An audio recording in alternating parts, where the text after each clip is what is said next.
Desde que o homem aprendeu a erguer impérios, ele também aprendeu a temer o pensamento.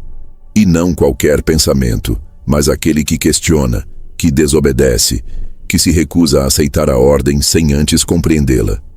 É curioso perceber que, para quase todas as civilizações que floresceram, a inteligência foi celebrada em seus primórdios e perseguida em sua decadência. É como se a lucidez fosse o combustível da ascensão, mas também o veneno para quem deseja manter o controle. Maquiavel entendeu isso antes de quase todos. Quando escreveu O Príncipe, ele não estava apenas descrevendo como conquistar o poder, estava revelando o que o poder faz com a mente humana.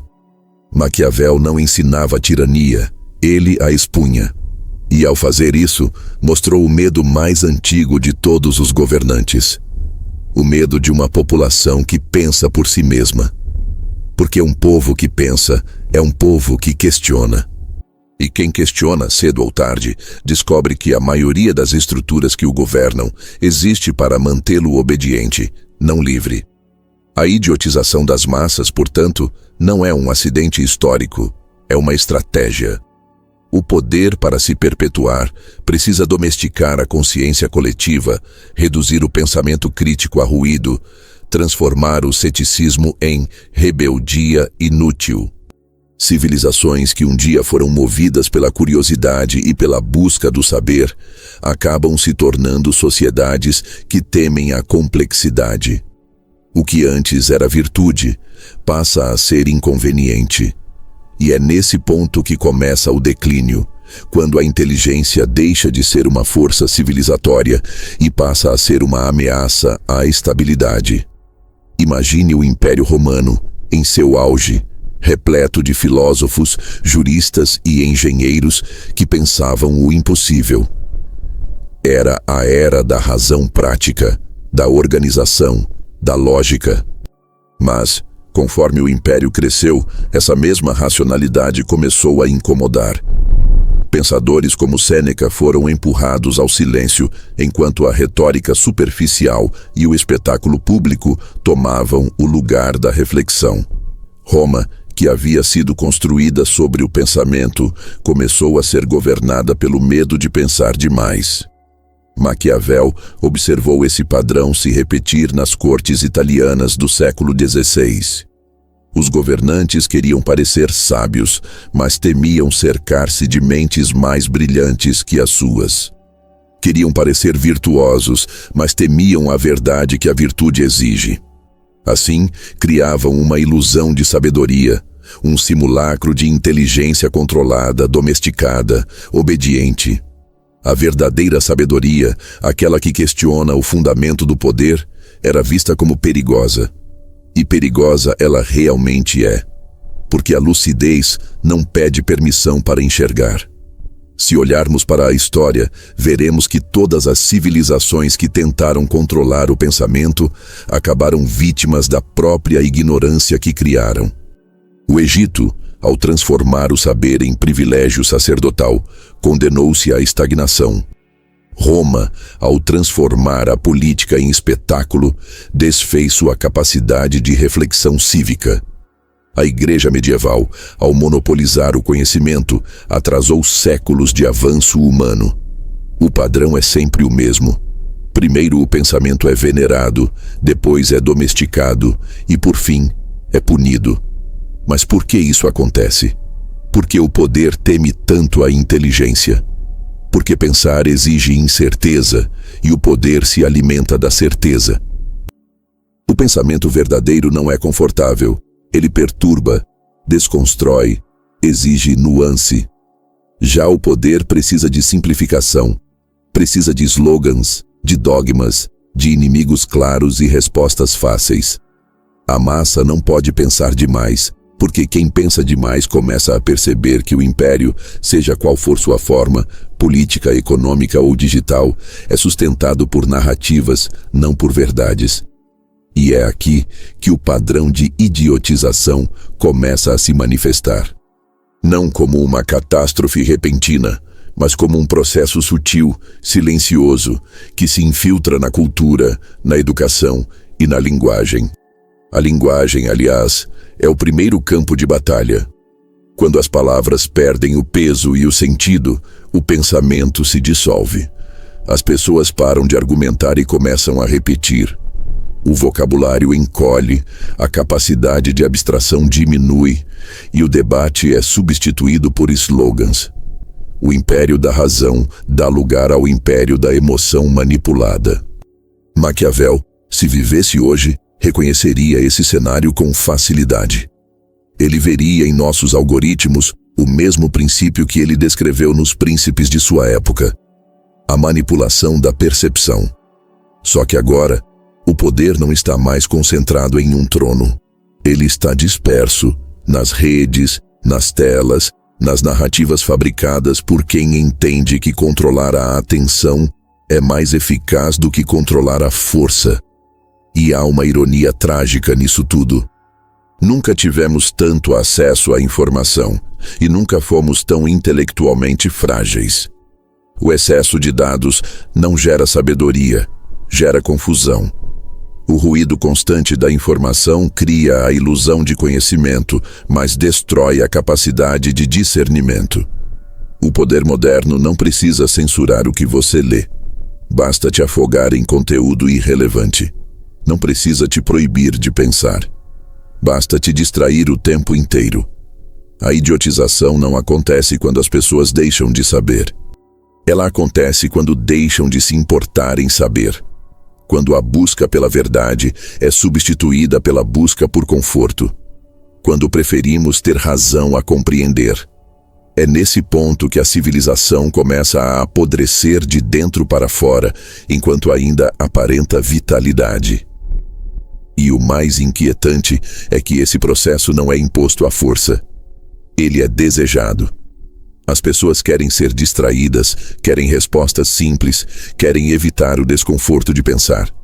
E é por isso que o padrão se repete em todas as eras, porque ele nasce de dentro de nós. O poder apenas o aperfeiçoa. Maquiavel sabia que governar não é apenas controlar corpos, mas principalmente controlar mentes. Ele sabia que o medo e o entretenimento são mais eficazes do que a espada. O governante que consegue transformar a idiotização em cultura cria uma prisão sem muros. Uma sociedade que se auto-vigia e se autocensura em nome da conveniência. A pergunta que resta é: estamos conscientes desse padrão ou já estamos dentro dele sem perceber? O medo de pensar hoje não vem mais de ameaças externas, mas da fadiga interna. O cansaço de viver em um mundo saturado de estímulos nos torna vulneráveis ao conformismo. É mais fácil rir de tudo do que compreender qualquer coisa. E é nesse riso vazio, repetido e automático que o império da idiotização encontra seu terreno mais fértil. Maquiavel nos deixou um espelho, e o reflexo não é bonito. O que ele nos mostrou é que a decadência intelectual não começa quando o povo perde o poder, mas quando o poder faz o povo acreditar que pensar é inútil. Quando a crítica é rotulada como negatividade, quando a dúvida é confundida com fraqueza e quando a obediência é disfarçada de liberdade. É por isso que o estudo de Maquiavel continua atual, porque ele nos lembra que a idiotização não é o oposto da inteligência, é o uso estratégico da ignorância como ferramenta de poder. E enquanto não reconhecermos isso, seguiremos como tantas civilizações antes de nós, marchando com confiança em direção ao abismo, acreditando que estamos apenas seguindo o curso natural da história. Mas a história nunca é natural. Ela é construída. E o que estamos construindo agora, com cada distração e cada silêncio, talvez seja o mesmo padrão que destruiu Roma, Atenas e tantos impérios antes de nós. O padrão de uma civilização que escolhe o conforto da ignorância em vez da dor da lucidez. O colapso de uma civilização nunca começa com explosões, invasões ou ruínas à vista. Ele começa em silêncio, na mente das pessoas. Antes de as muralhas caírem, o que desaba é a capacidade de pensar criticamente. O processo é quase invisível, porque não vem com decretos ou avisos. Ele acontece devagar, como uma névoa que cobre o horizonte, até que ninguém mais perceba o que deixou de ver. Toda civilização atravessa um momento em que o pensamento deixa de ser ferramenta de sobrevivência e se torna incômodo. É o instante em que questionar é visto como ofensa, em que a dúvida é tratada como deslealdade. É o ponto em que a sociedade troca a busca pela verdade pela busca por tranquilidade. E quando isso acontece, o pensamento não desaparece de uma vez, ele é anestesiado. A inteligência não é destruída, ela é adormecida por dentro. A linha que separa o progresso da decadência é tênue, quase imperceptível. Ela surge quando a coletividade, já exausta de complexidade, começa a rejeitar tudo o que exige esforço mental. Foi assim com Atenas, que passou de berço da filosofia a palco da demagogia. Foi assim com Roma, que substituiu o debate público pelos espetáculos sangrentos. E é assim conosco hoje, quando a informação está por toda parte, mas o pensamento crítico se torna artigo de luxo. Mas o que faz uma sociedade parar de pensar? Não é a falta de conhecimento, é o excesso de distração. A mente humana não foi feita para lidar com uma avalanche constante de estímulos. Quando tudo é urgente, nada é importante. Quando tudo chama a atenção, o discernimento desaparece. E é nesse vazio que o pensamento morre, não pela censura, mas pela saturação. Vivemos um tempo em que a velocidade substituiu a profundidade.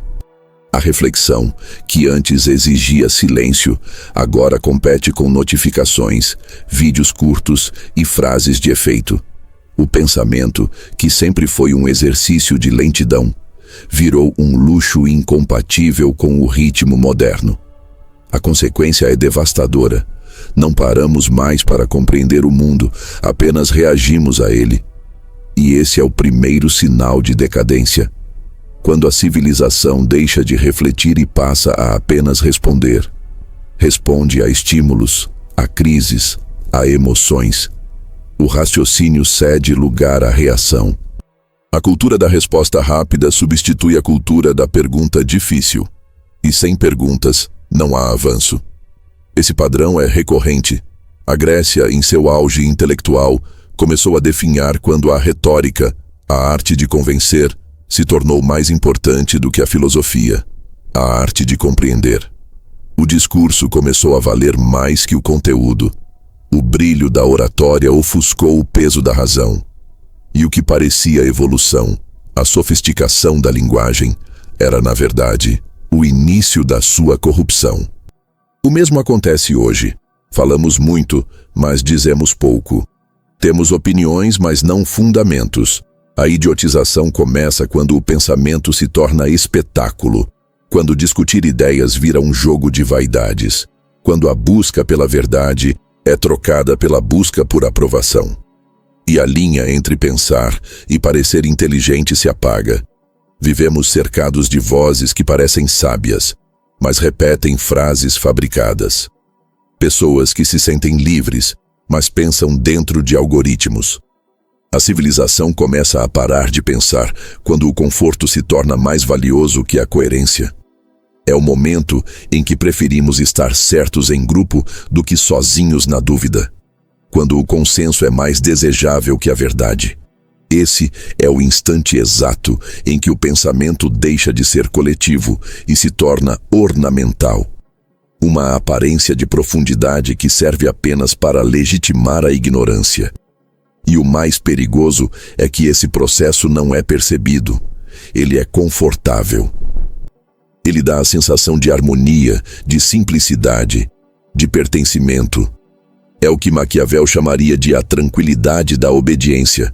O estágio em que as pessoas não se sentem mais oprimidas porque já não percebem a prisão. E quando a servidão é percebida como normalidade, o poder não precisa mais impor o silêncio. O próprio povo se encarrega de produzi-lo. Hoje, essa linha invisível é digital.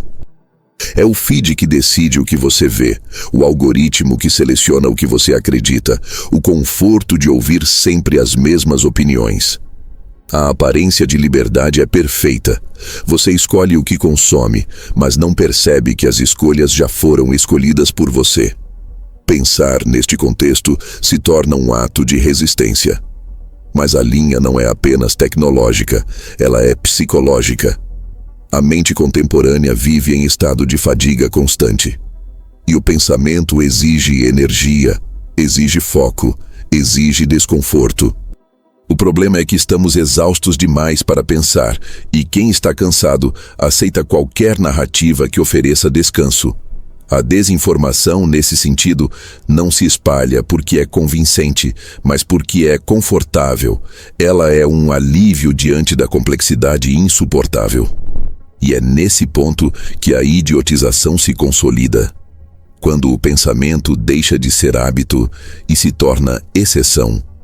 Quando refletir é um luxo reservado a poucos e o resto apenas segue o fluxo. Foi assim em todas as grandes civilizações em declínio. Elas não foram destruídas por inimigos externos, mas pelo esgotamento interno da mente coletiva. Sócrates foi morto por fazer perguntas. Giordano Bruno foi queimado por propor ideias. Galileu foi silenciado por observar o óbvio. A história se repete porque o medo de pensar é sempre maior que o custo da ignorância. E é justamente nesse medo que as civilizações perdem sua alma. A linha invisível, portanto, não é um evento, é um hábito. Ela se forma em cada escolha que fazemos de não pensar, de não questionar, de não aprofundar.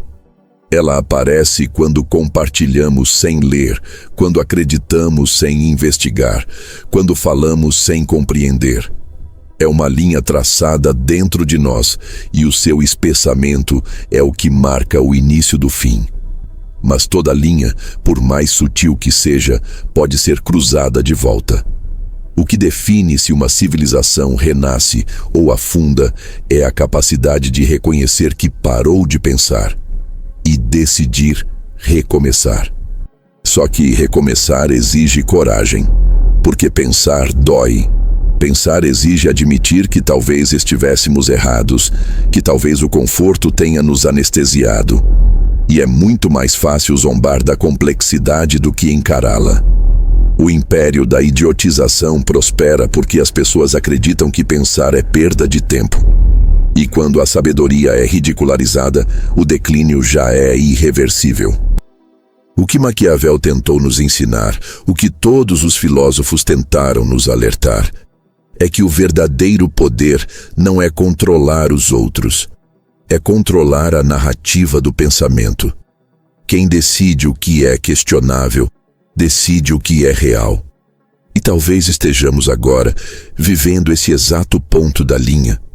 Um ponto em que ainda parecemos inteligentes, ainda falamos de progresso, ainda celebramos a liberdade, mas já não pensamos com profundidade. Somos civilizados demais para perceber a barbárie mental em que nos afundamos. A barbárie não é o caos, é a ausência de reflexão sobre o caos. Talvez seja por isso que toda civilização, antes de cair, acredita que está mais esclarecida do que nunca. Porque a idiotização não se manifesta como escuridão, mas como excesso de luz, uma claridade tão intensa que cega. E quando a sociedade acredita que enxerga tudo, é exatamente quando deixa de ver o essencial. É aí que o padrão se confirma. É aí que o pensamento coletivo se transforma em ruído. E é aí, silenciosamente, que a civilização começa a morrer. Não porque perdeu a guerra, mas porque desistiu de pensar. O império da distração sempre começa com boas intenções. O entretenimento nasce como celebração da vida, como arte, como expressão da cultura e do espírito humano. Mas com o tempo, o que antes servia para unir, começa a servir para dispersar. O espetáculo, quando controlado por quem entende o poder da emoção, se transforma na ferramenta mais eficiente de manipulação coletiva já inventada. Roma descobriu isso muito cedo. Enquanto os senadores debatiam o destino do império, as massas se reuniam no Coliseu para assistir homens lutando até a morte. Era a política transformada em espetáculo, a violência convertida em anestesia social. Juvenal, o poeta que observava aquilo com espanto, cunhou a expressão que atravessaria os séculos: panem e circenses, pão e circo, alimento e distração. Tudo o que o povo precisava para esquecer que o império estava desmoronando sob seus pés. O que Juvenal talvez não imaginasse é que aquele modelo seria replicado, séculos depois, com uma eficiência que o deixaria aterrorizado. Hoje, o circo não tem arena física. Ele está em cada tela. Não há gladiadores, mas há influenciadores disputando a atenção do público com o mesmo desespero por aplausos. A plateia, agora, não é feita de cidadãos, é feita de consumidores. E o pão que alimenta esse sistema é a dopamina, servida em pequenas doses, a cada notificação, a cada curtida, a cada novo vídeo que se repete com variações quase imperceptíveis. A idiotização moderna não é o fim do pensamento, é o sequestro da atenção. A guerra atual não é travada com espadas, mas com algoritmos que conhecem melhor o ser humano do que ele mesmo. O entretenimento se tornou o novo poder político, não porque informa, mas porque impede que as pessoas queiram se informar. É um poder que não precisa reprimir ideias, basta ocupá-las. E o mais fascinante e assustador é que ninguém é obrigado a nada. O entretenimento hoje é uma prisão com portas abertas. As pessoas permanecem dentro porque é confortável, porque é prazeroso, porque pensar exige esforço e o entretenimento promete descanso. Mas o descanso da mente, quando prolongado demais, vira coma intelectual. O Coliseu moderno é digital, mas o mecanismo é idêntico. A emoção é o produto e a distração é o método. Enquanto no passado as massas eram entretidas para não questionarem o imperador, hoje somos entretidos para não questionar o sistema.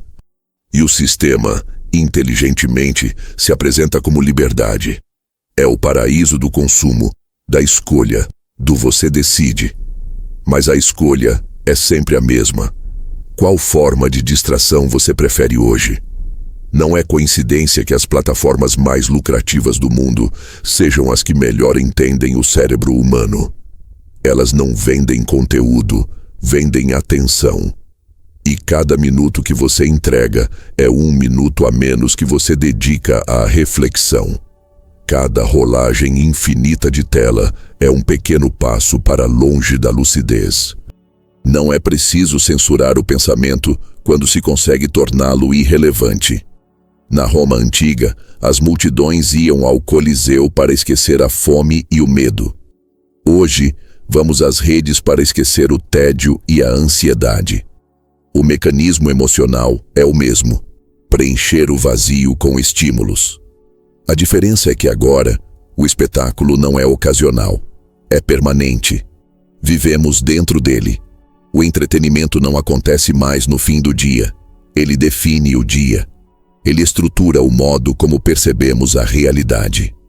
E o efeito é mais profundo do que parece.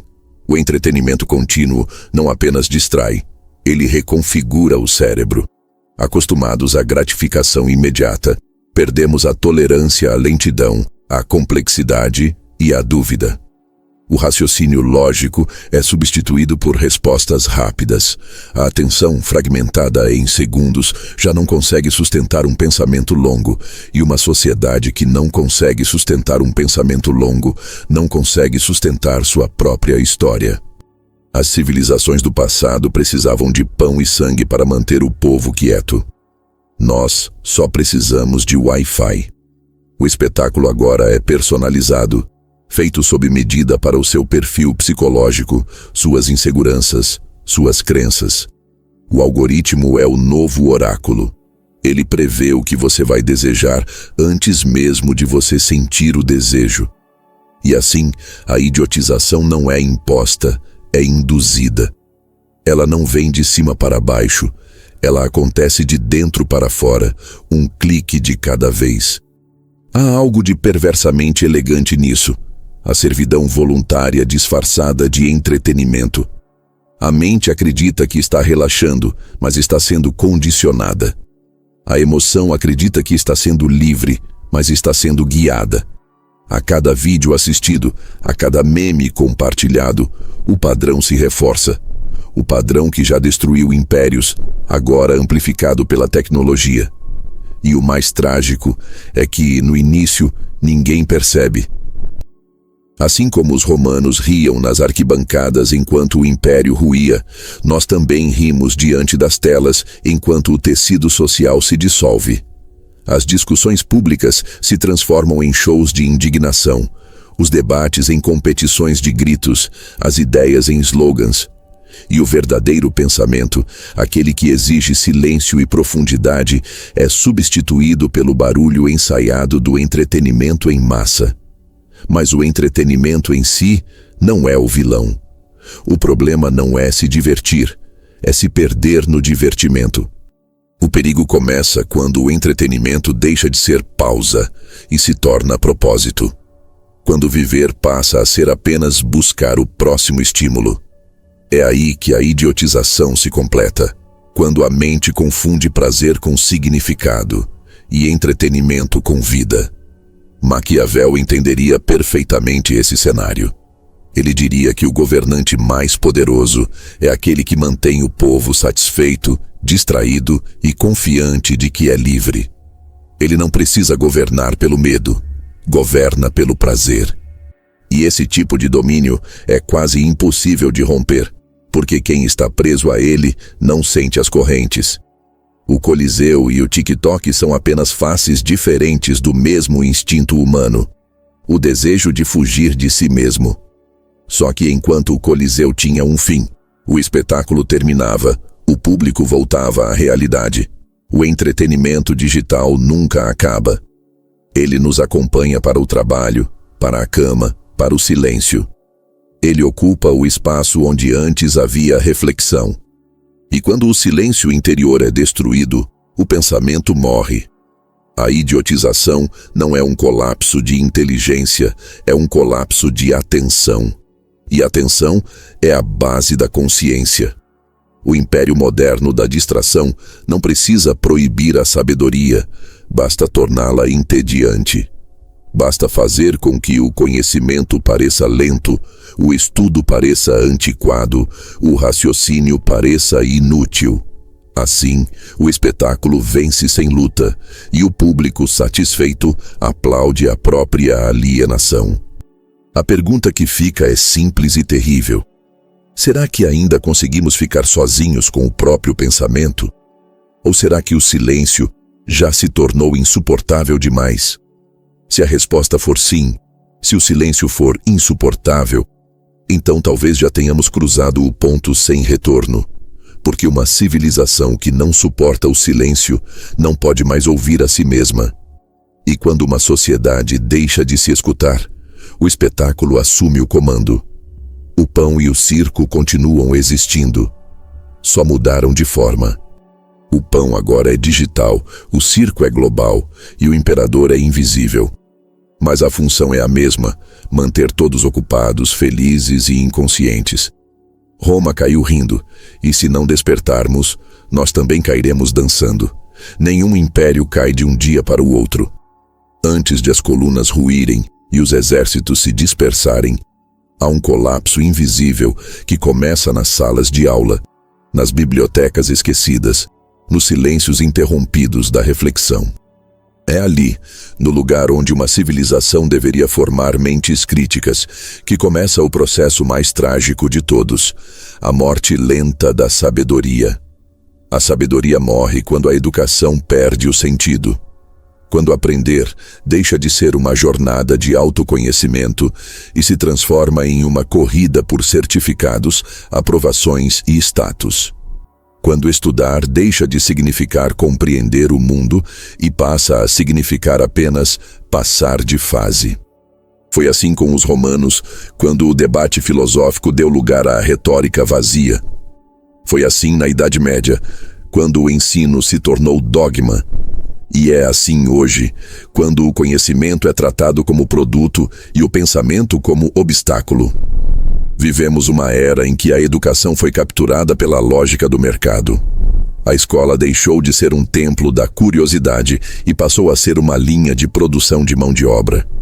As universidades, antes laboratórios de ideias, se tornaram fábricas de títulos. E o estudante, antes aprendiz, virou consumidor. O valor do conhecimento passou a ser medido não pela sabedoria que desperta, mas pelo retorno que oferece. O saber perdeu o brilho da transcendência e ganhou o peso da utilidade. Mas a sabedoria nunca foi útil. Ela sempre foi transformadora. Ela incomoda, provoca, desestabiliza. E é justamente por isso que ela está sendo substituída por algo mais conveniente: a informação. A informação é rápida, fácil, empacotável. A sabedoria é lenta, exige paciência e humildade. A informação te dá respostas, a sabedoria te dá perguntas. E nós, como civilização, passamos a preferir respostas. É por isso que a educação moderna ensina o como antes do porquê. Ensina o procedimento, mas não o propósito. Ensina a fórmula, mas não o sentido.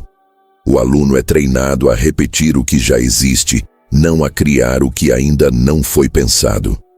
A imaginação, que deveria ser o núcleo da inteligência, é tratada como distração. O erro, que deveria ser um mestre, é tratado como fracasso. E o questionamento, que deveria ser a base de todo aprendizado, é visto como insolência. Esse processo é perigoso porque cria gerações competentes, mas não conscientes. Pessoas capazes de operar sistemas complexos, mas incapazes de questionar por que eles existem. É o tipo de inteligência que Maquiavel teria considerado perfeita para o poder. Inteligente o suficiente para produzir, mas não o bastante para perceber que está sendo controlada. A morte da sabedoria é silenciosa, mas seus sintomas são claros. O primeiro é a superficialidade. O segundo é a pressa. O terceiro é a perda do espanto. Já não nos surpreendemos com o mundo, apenas o consumimos. O conhecimento deixou de ser um território a ser explorado e virou um conteúdo a ser curtido. Tudo é informação, nada é compreensão. E a educação, que deveria expandir a consciência, agora a encolhe em nome da eficiência. O filósofo Alan Bloom escreveu que o verdadeiro objetivo da educação é libertar a mente do conformismo. Mas como libertar a mente quando o sistema educacional é construído justamente para padronizá-la? A escola ensina a obedecer horários, repetir conteúdos, seguir ordens, competir, comparar-se. Ensina a adaptar-se, não a transcender. Ensina a buscar notas, não sentido. E assim, sem perceber, forma cidadãos tecnicamente preparados e espiritualmente vazios. E é esse vazio que o sistema adora.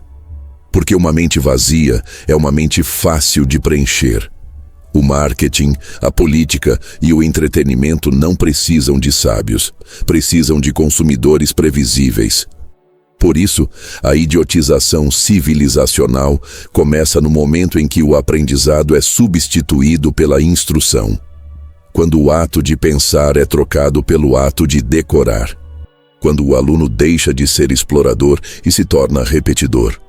As antigas civilizações sabiam que o saber era uma força sagrada. Os gregos tinham a paideia, a formação integral do ser. Os chineses falavam do Tao, o caminho da sabedoria que ligava o homem ao cosmos.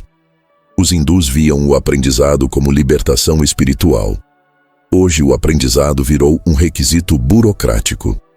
A educação moderna fala de formar cidadãos globais, mas o que realmente produz são mentes domesticadas, adaptadas ao sistema, incapazes de enxergá-lo de fora. É por isso que vemos tantas pessoas formadas e tão poucas transformadas. Nunca houve tantos diplomas, mas tão pouca lucidez. Nunca houve tanto acesso à informação, mas tão pouca compreensão da vida. Porque informação sem reflexão é apenas ruído. E o ruído, disfarçado de conhecimento, é o agente mais eficaz da idiotização moderna. A sabedoria morre quando o professor perde o direito de inspirar e passa a ser apenas executor de currículo. Morre quando a curiosidade da criança é silenciada por padrões. Morre quando o medo do erro destrói o prazer de aprender. E morre, sobretudo, quando o próprio estudante não entende mais por que está aprendendo. Porque quem não entende o propósito do conhecimento, não o preserva, o consome e o descarta, como qualquer produto descartável. Mas há algo ainda mais perigoso: a crença de que não precisamos mais de mestres. Vivemos um tempo em que a autoridade intelectual é tratada com suspeita e o autodidatismo virou símbolo de liberdade. Mas a sabedoria não nasce sozinha. Ela se forma no diálogo, no confronto entre gerações, na transmissão da experiência. Quando uma sociedade rompe o elo entre mestre e aprendiz, ela rompe a própria continuidade cultural. Ela perde não só o que sabe, mas a capacidade de saber. É assim que uma civilização se torna órfã de sabedoria, cercada por dados, mas desprovida de sentido. E uma sociedade sem sentido é uma sociedade manipulável.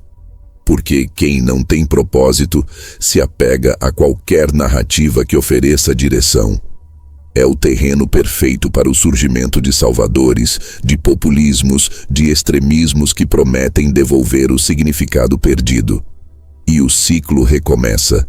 A civilização que parou de pensar volta a ser governada pelo medo e pelo espetáculo.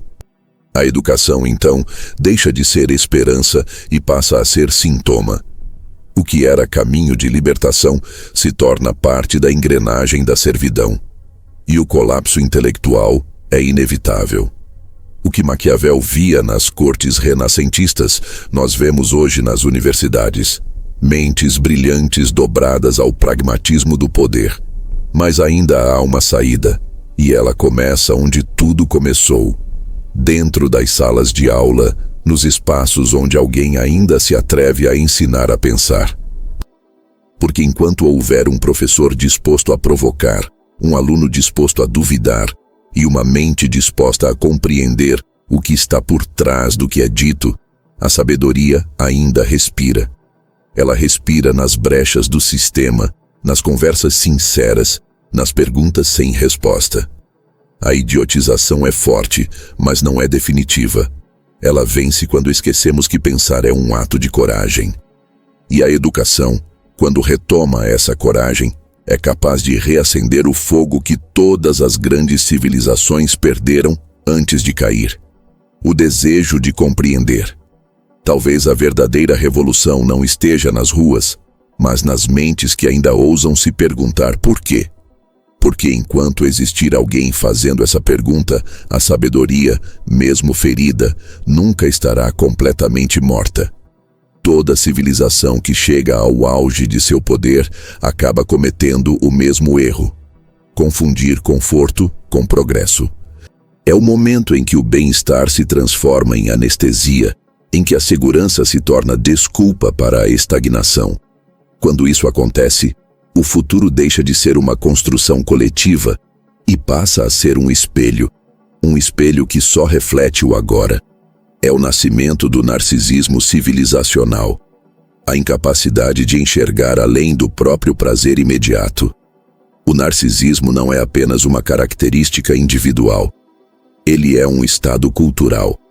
É o retrato de uma era que aprendeu a se admirar, mas desaprendeu a se projetar. As sociedades narcisistas vivem obcecadas pela própria imagem, a imagem de progresso, de sucesso, de evolução. Mas por trás dessa aparência há uma profunda fragilidade. Porque tudo o que depende da admiração do presente se destrói quando o tempo muda. Alexis de Tocqueville, ao observar o início da democracia americana, previu esse risco com precisão assustadora. Ele chamou de despotismo suave a tendência das sociedades livres de se aprisionarem voluntariamente ao conforto. Não há tirano visível, apenas o apelo constante à satisfação pessoal. As pessoas não são oprimidas, são distraídas. Elas trocam a liberdade pela conveniência, a profundidade pela facilidade, o amanhã pelo agora. Esse padrão se repete em escala civilizacional. Roma, no auge de sua riqueza, acreditava que sua glória era eterna. Os banquetes se tornaram mais longos, as discussões políticas mais superficiais, os valores mais maleáveis. A sociedade satisfeita parou de sonhar. O mesmo aconteceu com o Império Maia, que mesmo diante do colapso ambiental que provocava, escolheu continuar celebrando seu próprio esplendor. É o mesmo ciclo. Quanto mais conforto, menos lucidez. Hoje, o narcisismo não é mais privilégio de elites, é o motor da cultura global. Vivemos em um sistema que transforma o ego em economia. A atenção é moeda, a vaidade é produto e a exposição é o novo símbolo de existência. Já não pensamos para compreender, pensamos para aparecer. Cada gesto, cada opinião, cada indignação precisa ser visível para que pareça real. A sociedade moderna transformou a própria vida em um espetáculo de si mesma. Mas o narcisismo coletivo não destrói apenas o senso de profundidade. Ele destrói o senso de tempo. O futuro, que antes era horizonte, se tornou incômodo. Planejar exige paciência, e paciência é o oposto da dopamina que o presente exige. Assim, o tempo é achatado. Tudo precisa acontecer agora. Queremos resultados imediatos, sucesso instantâneo, soluções mágicas. É o mesmo impulso que leva as civilizações inteiras a consumir seus recursos naturais sem pensar nas gerações futuras. O amanhã é sempre problema de outro. O narcisismo civilizacional é o ponto em que a humanidade deixa de pensar em termos de legado e passa a pensar em termos de sobrevivência emocional. As pessoas já não querem construir algo que dure, querem sentir algo que distraia. É uma cultura que confunde intensidade com significado. E quanto mais intensa, mais vazia se torna. Nietzsche chamou esse fenômeno de o último homem. Um ser que não deseja mais nada além de conforto, segurança e pequenas distrações.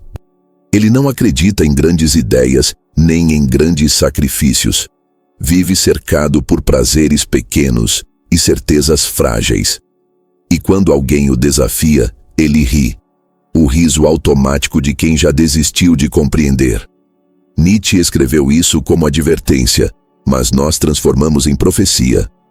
Vivemos rodeados de evidências desse último homem em ação. A urgência substituiu a sabedoria. O consumo virou linguagem emocional. As redes sociais se tornaram confessionários de vaidade. E a política, reflexo perfeito dessa cultura, passou a operar na lógica do espetáculo instantâneo. Promessas rápidas, soluções ilusórias, indignações teatrais. A civilização narcisista não busca verdade, busca sensação. E há um preço terrível nisso, a erosão da responsabilidade. O narcisismo coletivo cria uma sociedade que se vê como vítima constante, mas nunca como agente de mudança. Todos apontam culpados, mas poucos olham para dentro. O problema é sempre o outro, o sistema, o governo, a mídia, qualquer coisa, menos o próprio comportamento. É o mesmo mecanismo psicológico do indivíduo narcisista. Projetar para fora tudo aquilo que não quer enfrentar por dentro. O resultado é um tipo de infantilização moral. Vivemos em um mundo de adultos com brinquedos caros e mentes imaturas. Pessoas que dominam tecnologias sofisticadas, mas não sabem lidar com frustração, com espera, com contradição. Civilizações inteiras estão se comportando como adolescentes eternos, incapazes de abrir mão do prazer momentâneo por um propósito coletivo. E enquanto isso, o futuro vai sendo vendido aos pedaços. A natureza é destruída em nome do lucro de curto prazo. A política se curva a ciclos eleitorais cada vez mais curtos. A economia vive de bolhas que prometem retorno imediato. Tudo é agora, mesmo que custe o amanhã.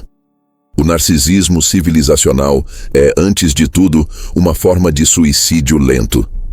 O prazer de hoje comprado com o preço da extinção futura. Mas o narcisismo não se sustenta. Nenhuma civilização sobrevive muito tempo olhando apenas para o espelho. Porque o espelho não reflete o que somos, reflete o que acreditamos ser. E quanto mais o adoramos, mais distantes ficamos da realidade. O colapso chega, não como punição, mas como consequência natural da desconexão com o tempo. Quando uma sociedade esquece que o amanhã existe, o amanhã vem como inimigo. E é nesse ponto que a idiotização se consolida. Porque uma cultura que só enxerga o presente é incapaz de aprender com o passado e de imaginar o futuro. É uma cultura que vive no eterno ciclo da repetição. Repetição de erros, de impulsos, de desejos. A tecnologia muda, mas o padrão permanece o mesmo. A incapacidade de transcender o próprio ego. No fundo, o narcisismo civilizacional é a forma mais sofisticada de ignorância. É o momento em que sabemos tudo, mas compreendemos nada. Em que temos poder sobre o mundo, mas não sobre nós mesmos. E enquanto o império do agora domina, o amanhã vai se apagando, não com violência, mas com indiferença. Talvez a pergunta que define o destino de uma civilização seja esta: o que estamos dispostos a sacrificar pelo que ainda não existe? As grandes eras da humanidade foram construídas por pessoas que plantaram árvores, sabendo que nunca sentariam à sua sombra. Hoje, vivemos cercados de pessoas que arrancam árvores porque precisam de sombra agora. Esse é o teste final de uma civilização. A capacidade de pensar para além do próprio reflexo. Quando a humanidade conseguir olhar para o espelho e enxergar não o rosto, mas o tempo, não o prazer, mas o propósito, talvez ainda haja esperança. Porque no fim, o que destrói as civilizações não é o inimigo externo, é o próprio reflexo, sorrindo satisfeito, enquanto o futuro silenciosamente desaparece atrás dele. Toda civilização em declínio atravessa um momento inconfundível, o instante em que o conhecimento deixa de ser farol e passa a ser ameaça. É quando o sábio, antes reverenciado, começa a ser ridicularizado. Quando o especialista, antes respeitado, passa a ser tratado como arrogante. Quando a verdade, antes buscada, se torna incômoda. É nesse ponto que o ciclo da idiotização atinge sua maturidade, quando o saber se torna suspeito e a ignorância, virtude. O fenômeno é antigo. Atenas condenou Sócrates à morte porque ele fazia perguntas demais. A Roma decadente expulsou seus filósofos e substituiu a razão pelo espetáculo. A China da dinastia Ming destruiu sua própria frota e queimou os mapas que haviam levado suas embarcações até a África, porque o conhecimento estrangeiro ameaçava o conforto das crenças internas. Sempre que a sabedoria desafia a complacência do poder, ela é silenciada. Mas o que estamos vendo hoje é algo ainda mais sofisticado. Não a perseguição ao sábio, mas a zombaria dele. O desprezo travestido de humor, a ironia disfarçada de liberdade. O sábio moderno não é queimado na fogueira, é transformado em meme. E o efeito é o mesmo. Sua voz perde autoridade. A verdade perde o peso. E o riso, repetido milhares de vezes, cumpre o papel que antes cabia à censura. Vivemos uma era paradoxal. Temos mais acesso ao conhecimento do que qualquer geração anterior. E ainda assim, confiamos menos nos que dedicam a vida a estudá-lo. O especialista se tornou o novo vilão da narrativa popular. Aquele que alerta sobre a realidade é acusado de alarmismo. Aquele que propõe complexidade é acusado de elitismo. E o discurso mais perigoso do nosso tempo é também o mais sedutor. Ninguém precisa de especialistas. Pense por si mesmo. À primeira vista, essa frase soa libertadora, mas o pense por si mesmo moderno não é mais uma convocação à reflexão. É uma desculpa para o fechamento intelectual. As pessoas não pensam por si, apenas repetem o que confirma o que já acreditam. O pensamento livre se tornou refém das bolhas de confirmação e a ignorância passou a ser celebrada como autenticidade. É a vitória do eu acho sobre o eu aprendi. Essa inversão é mortal, porque uma sociedade que desconfia de seus sábios abre espaço para os charlatões. O vácuo da credibilidade é rapidamente preenchido pela teatralidade. A razão dá lugar à retórica, a ciência cede ao espetáculo, e a verdade é substituída pela emoção que mais agrada. É assim que a civilização entra na fase final do seu ciclo, quando as pessoas preferem acreditar no que é simples, mesmo que falso, do que no que é complexo, mesmo que verdadeiro. Carl Sagan advertiu sobre isso décadas atrás. Ele disse: criamos uma civilização profundamente dependente da ciência e da tecnologia, mas quase ninguém entende de ciência e tecnologia. Isso é uma receita para o desastre. E o desastre chegou, não com bombas, mas com curtidas. O cientista, que antes apontava o futuro, agora é tratado como inimigo da narrativa confortável. A dúvida metódica foi trocada pela certeza emocional. A ciência, que vive de perguntas, tenta sobreviver em um mundo que só aceita respostas convenientes. Durante a pandemia, o mundo testemunhou isso em tempo real. Médicos e pesquisadores com décadas de experiência foram atacados por pessoas que haviam assistido a meia dúzia de vídeos nas redes sociais. Milhões rejeitaram vacinas criadas por especialistas, mas aceitaram tratamentos caseiros promovidos por celebridades. O problema não foi a ignorância, foi o orgulho dela. A convicção arrogante de quem prefere acreditar em si mesmo do que na inteligência coletiva. E o motivo disso é psicológico. Aceitar a autoridade do conhecimento exige humildade. Exige admitir que alguém sabe mais do que nós. E para o ego moderno, isso é intolerável. Vivemos em uma era de hipersujeitos, em que cada indivíduo se vê como uma fonte autônoma de verdade. O resultado é uma sociedade de especialistas em nada, opinando sobre tudo. Uma Babel digital, onde todos falam e ninguém escuta. Esse fenômeno não é apenas cultural, é político. Porque quando o saber é desacreditado, o poder se torna absoluto. Um povo que rejeita especialistas é um povo fácil de manipular. Quando a ciência é questionada por conveniência ideológica, quem ganha não é a liberdade, é a propaganda. A desinformação não vence por ser convincente, mas por ser confortável. Ela oferece a simplicidade que o pensamento real não pode oferecer. A rejeição da expertise não nasce do amor à verdade, mas do medo dela.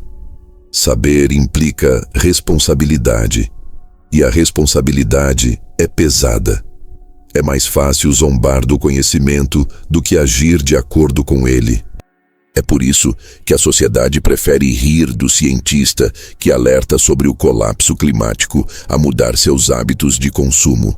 Rir do filósofo que fala sobre moralidade do que rever o próprio comportamento. O riso, nesse caso, é uma forma de autoproteção, uma maneira de não encarar a própria mediocridade. Mas toda vez que uma civilização transforma o sábio em inimigo, ela cava o próprio túmulo.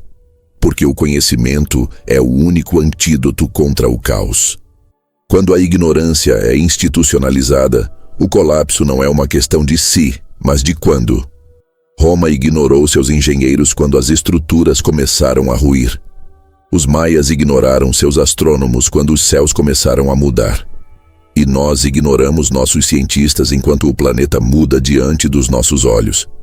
E como em todos os ciclos anteriores, o colapso não virá de fora, virá da recusa em ouvir. A verdade não desaparece quando é negada.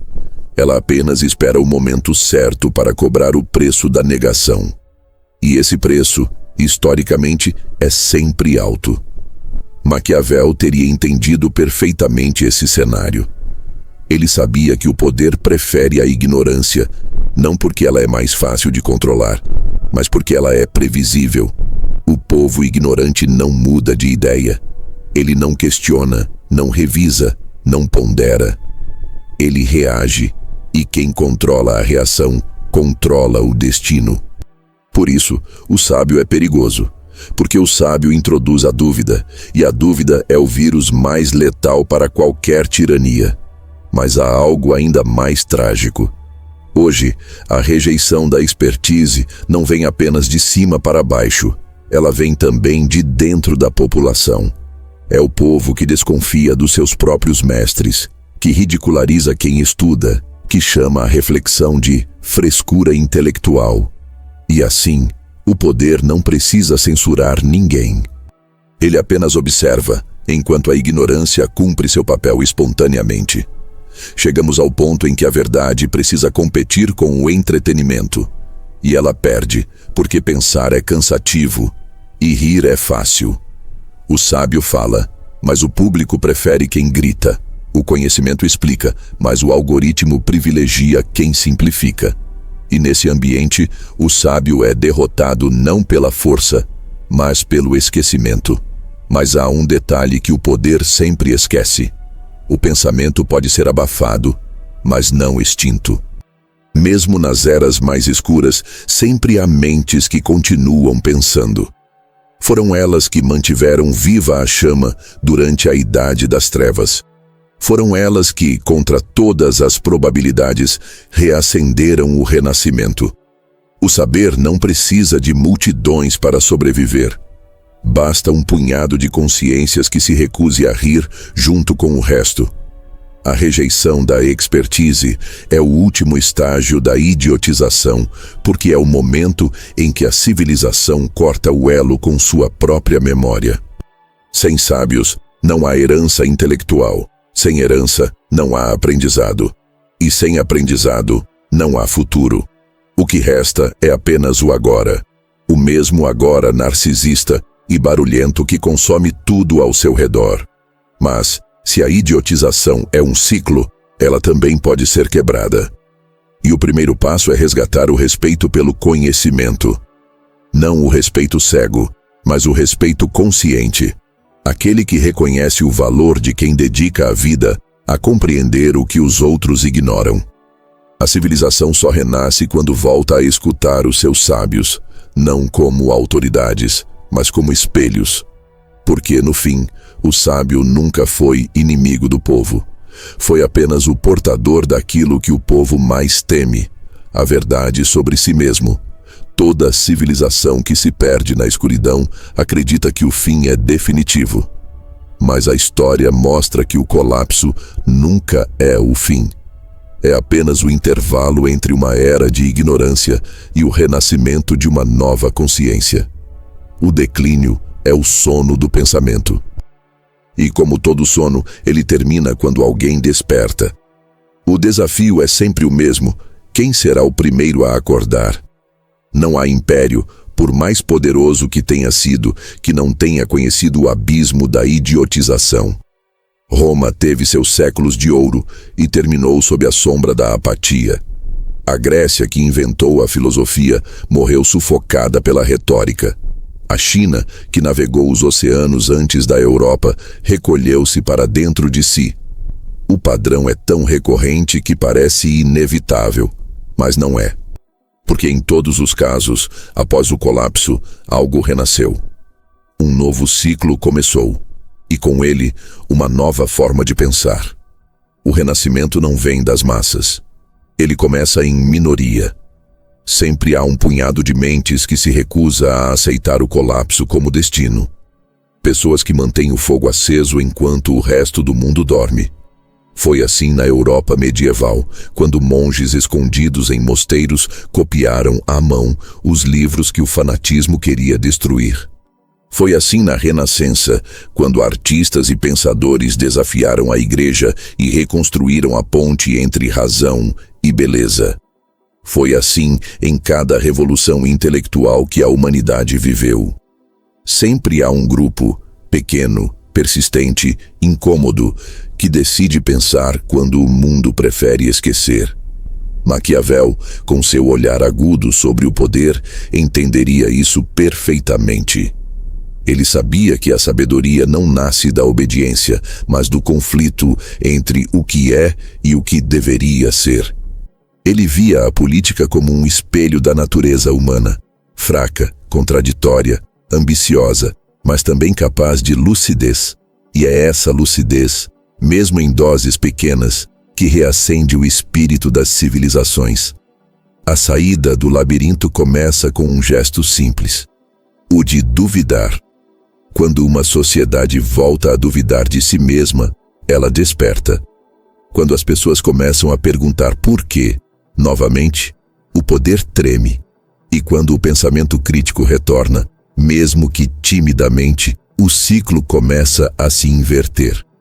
A idiotização perde terreno não diante da força, mas diante da curiosidade. Mas é preciso entender: o renascimento não virá de grandes discursos, nem de revoluções súbitas. Ele virá do cotidiano. Ele nascerá nas escolhas silenciosas, quando alguém decide ler em vez de apenas reagir, escutar em vez de gritar, compreender em vez de condenar. É nesses gestos mínimos que o pensamento renasce. A sabedoria sempre se escondeu no detalhe, no tempo longo, na paciência de quem constrói sem pressa. A civilização moderna vive o seu labirinto. Um labirinto de excesso, de ruído, de vaidade. Perdida entre informações e distrações, ela esqueceu a direção da saída. Mas o fio de Ariadne ainda existe, e ele é feito de pensamento. Cada ato de lucidez, por menor que pareça, é um fio que puxa o mundo de volta à razão. O problema é que pensar dói, e o labirinto, por mais escuro que seja, oferece conforto. É mais fácil rir da verdade do que encará-la. É mais fácil acreditar em slogans do que enfrentar o vazio de não ter respostas. É mais fácil permanecer distraído do que aceitar o silêncio. Mas a saída exige o contrário. Exige a coragem de suportar o silêncio, de aceitar a incerteza, de caminhar sem mapa. O pensamento é esse caminho. Ele não promete conforto, mas oferece sentido. E o sentido é o que toda civilização perde antes de cair. Quando o propósito desaparece, o vazio é preenchido por entretenimento, consumo e vaidade. Por isso, o renascimento não começa com tecnologia, mas com propósito. O futuro não será salvo por mais dados, mas por mais discernimento. O mundo não precisa de mais informações, precisa de mais sabedoria.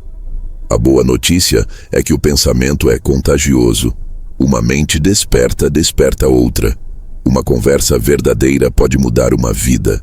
E uma vida lúcida pode inspirar gerações. As grandes transformações nunca começaram com multidões. Começaram com indivíduos que ousaram enxergar o que todos ignoravam. A pergunta então é inevitável: você está disposto a ser um desses indivíduos? Porque a linha que separa o fim e o renascimento não é histórica, é pessoal. Ela passa dentro de cada consciência. Cada vez que alguém escolhe o conforto da ignorância, o mundo escurece um pouco mais. Mas cada vez que alguém escolhe compreender, o mundo se ilumina. Maquiavel dizia que o destino é metade sorte e metade virtude. A sorte não podemos controlar, mas a virtude, essa sim, depende de nós. E a virtude neste tempo é pensar. É resistir à tentação do óbvio. É proteger a lucidez como quem protege uma chama em meio ao vento. O renascimento das civilizações começa com o renascimento da mente. E esse renascimento exige uma nova forma de coragem. Não a coragem de lutar contra inimigos visíveis, mas a de enfrentar o inimigo invisível que habita dentro, o conformismo. O hábito de aceitar o mundo como ele é, sem imaginar o que ele poderia ser. A saída do labirinto não é coletiva, ela é contagiosa. E começa em silêncio. Começa quando alguém, no meio do barulho, se pergunta: e se houver outro caminho? É uma pergunta simples, mas é assim que todo recomeço começa. A dúvida é a centelha que reacende a civilização. A idiotização é o esquecimento da pergunta. O renascimento é o seu retorno. E quando o mundo volta a perguntar, quando a humanidade volta a se espantar com o mistério da própria existência, então o ciclo se quebra. O futuro, afinal, não é uma linha reta. É um espiral que se repete até que alguém decida aprender. As civilizações caem para lembrar o que esqueceram. E nós estamos agora diante da mesma escolha que sempre existiu: continuar girando no labirinto ou traçar uma nova direção. O primeiro passo é simples e ao mesmo tempo imenso: recuperar o prazer de pensar. Não pensar para vencer um debate. Não pensar para parecer inteligente, mas pensar para compreender. Pensar para se tornar mais humano. E talvez seja isso o que Maquiavel tentava dizer nas entrelinhas de sua obra. Que o poder mais profundo não é o que governa os outros, mas o que governa a si mesmo. A verdadeira revolução não acontece nas ruas, mas na consciência. Porque o mundo muda quando a mente muda. O renascimento, portanto, não é uma promessa, é uma decisão. A decisão de sair do labirinto. A decisão de não aceitar a idiotização como destino. A decisão de reacender o fogo da sabedoria que há séculos nos distingue do esquecimento. E quando esse fogo voltar a iluminar, mesmo que por um instante, veremos que o labirinto nunca foi o fim. Ele sempre foi apenas o teste. Um teste para ver se depois de tanta escuridão, ainda somos capazes de escolher a luz. Se essa reflexão te fez pensar, se em algum momento você sentiu aquele incômodo bom de quem desperta para algo maior, então não deixe esse pensamento morrer aqui. Apoie o tipo de conteúdo que ainda acredita na inteligência. Deixe o seu like, não por costume, mas como um gesto simbólico de que você ainda valoriza o pensamento crítico. Se inscreva no canal para continuar essa jornada comigo. Cada novo vídeo é uma nova peça desse grande quebra-cabeça sobre quem somos e para onde estamos indo como civilização. E se esse tema te tocou, mergulhe mais fundo. Assista aos outros vídeos do canal. Eles se conectam como capítulos de uma mesma história. A história de uma humanidade tentando não se perder dentro de si. A sua atenção é a energia que mantém essa chama acesa. Então, antes de sair, faz uma escolha diferente da maioria. Pense, questione e continue. Nos vemos no próximo vídeo.